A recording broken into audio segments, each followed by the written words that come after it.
Great Sunday, gotta say afternoon, a little after 12.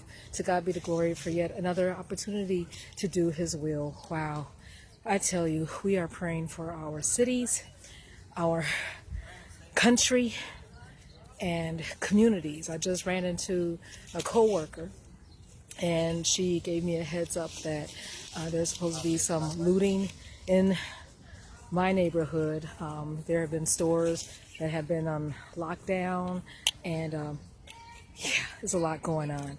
But the promise of the Lord is in Psalms 31:21. He said, "Blessed be the Lord, thank the Lord, for He has showed me His marvelous kindness." That means His miraculous mercies in a strong city. So whether you're in New York, whether you're in Minneapolis, LA, Chicago, the Lord still will show His grace to His people as we acknowledge Him. We are protected under His watchful eye.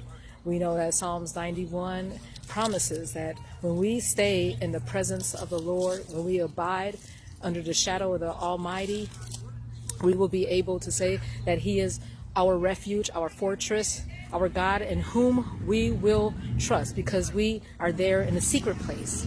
And His promise is that when we call upon Him, He will answer us in times of trouble, and He will deliver us and honor us, and will give us long life and satisfy us, because He will show us His salvation.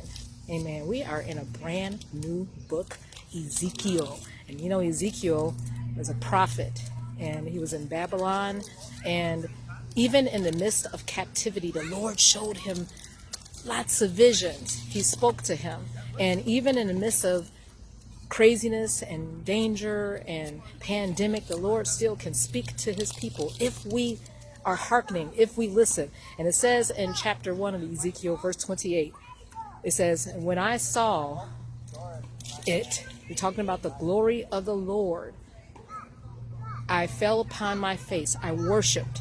This is a day of worship. Continually, we're to do this.